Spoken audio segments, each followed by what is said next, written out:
So De Ligt has possession on the halfway line and he's about to circulate the ball out to Lisandro Martinez, and what I really like about Martinez in possession, as opposed to Luke Shaw and definitely Johnny Evans, is how efficient he is at getting the ball out of his feet and moving into the available space. Beto actually gets across pretty quickly, but because he only needs one touch to move the ball forward, now he's in a position to play an incisive pass, splitting the midfield line, and this is where we see Zirkzee's effect on the Manchester United attack. Doucouré is cutting the passing lane into Bruno Fernandes, and Zirkzee is cutting the passing lane into Mainoo. But because Zirkzee is dropping from the forward line, he's able to drop into the space between the Everton midfield double pivot, with his marker behind him rather than in front of him. Lisandro Martinez's vision and incisive passing ability from these positions is just as crucial to United's ball progression as Zirkzee's deeper movement is, and so when Martinez is able to fire the pass into Zirkzee's feet, we can now see exactly why Zirkzee is so underrated. As a simple-minded football fans who simply judge strikers purely on goals fail to understand how superior Zirkzee is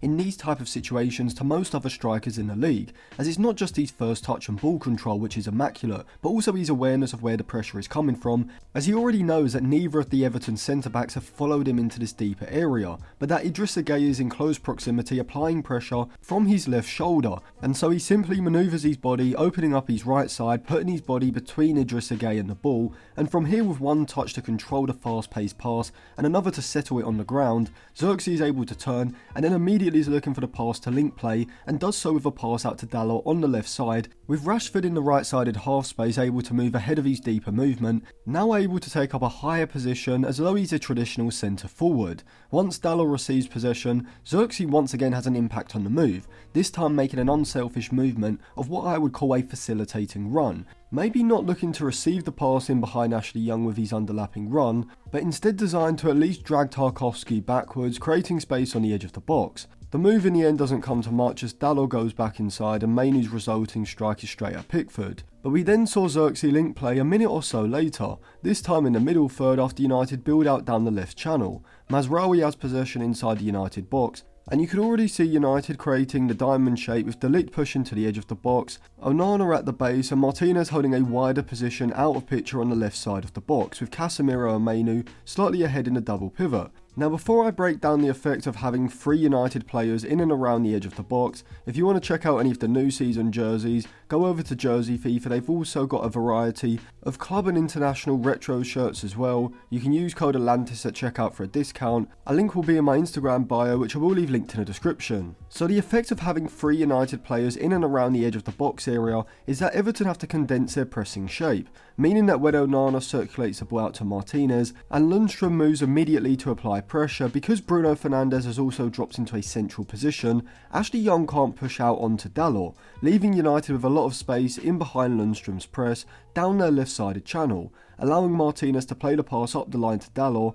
wherefrom Dalot is fantastic at progressing the ball forward from this sort of area, using his incisive passing on his weaker left foot to be able to split Ashley Young and Doucouré, finding Zirkzee's feet as he drops off into that area behind the Everton midfield line. As Zirkzee controls the ball, you can see that Tarkowski is wary of going tight on Zirkzee's back because he knows that if Zirkzee, as he usually is able to do, can control the pass and pop it off immediately, even under pressure, his higher positioning is going to vacate a lot of space in behind the right side of Everton's back line, with Ashley Young already having been drawn out high onto Bruno Fernandes. But you can also see that playing alongside Zirkzee, Rashford is now able to take up a higher, more central position between Mykolenko and Branthwaite, looking to make the movement in behind Everton's back line, providing perfect balance with Zirkzee's deeper movement. From here, Zirkzee has Bruno Fernandes or Mainoo to find, and after getting the ball under control and sucking Zirkzee in, he plays a reverse pass into Mainoo, and now we can also see the effect of using Amad Diallo as a right wing back, as starting from a deeper position he's able to move into the space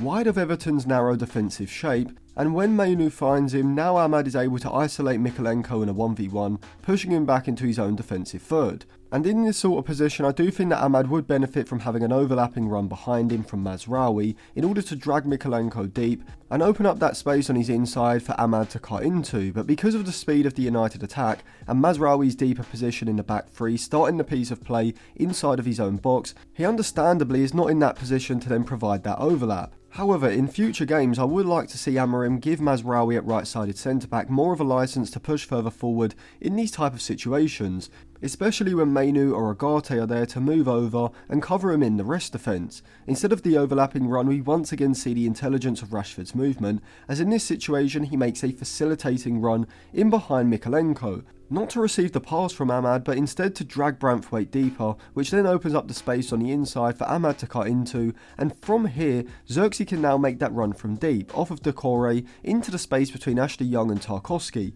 And if Amad could have found Zirkzee with this incisive pass from the edge of the box, Zirkzee could have took it in his stride and got into a shooting position, but in the end, Amad's pass is just behind Zirkzee, and so the chance isn't created. However, just to prove to you how well coordinated Manchester United's possession setup now is, this comes a few minutes later, and all of these 3 examples are within the first 7 minutes of the game. But just a quick reminder, I do have an in-game Instagram group chat where we do discuss things during the game, so if you do want to check that out, I'll leave my Patreon linked in all the usual places. So De Ligt has possession, approaching the middle third, and you can see that Beto has positioned himself in order to cut off that pass from De Ligt out to Martinez, and force United over to their right side. But De Ligt has patience, and so he takes his time on the ball, baiting Beto into moving towards him to apply pressure, before shaping his body like he's going to play the pass into Mazraoui, drawing Ndiaye slightly higher, from where Mainu takes the opportunity to move into the space between Ndiaye and McNeil, creating a few yards of space between himself and Idrissa, allowing De Ligt to then close his hips on the ball,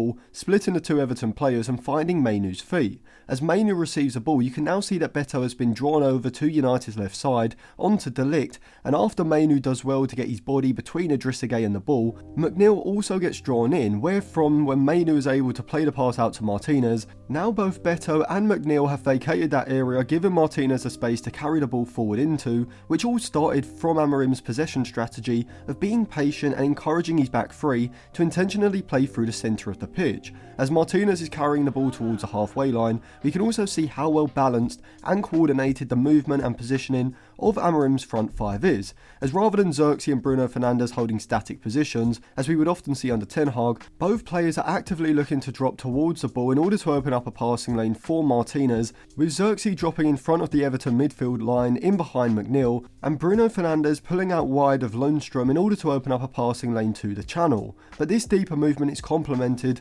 first by Rashford moving into a higher position from that right-sided half space, which you'll see the effect of in just a second, whilst Dalot on the left flank is going to pull Ashley Young deeper as he looks to make a run in behind. As Martinez gets to the halfway line, you can now see that he has 2 open passing lanes into Bruno Fernandes and Zirkzee's feet, with a pass into Zirkzee enabling him to pop the ball off into Casemiro, which would enable United to indirectly work the ball from Martinez into one of the midfield double pivot in behind McNeil and Beto. However, instead Martinez goes for the more direct option, lofting a pass over Ashley Young to release Dalot in behind. And from here, I actually think Branthwaite showcases why defensively he's rated so highly, as look at his initial starting position and how quick he's able to race across to Dalot as he drives into the box. But before that, if you look in the centre, you can see how Amorim has found the perfect role for Rashford, as rather than having him playing as a left winger in a midfield 4, tracking back and being far too deep to get into goal scoring positions, now because he's playing in that narrow front 3 alongside Zirkzee,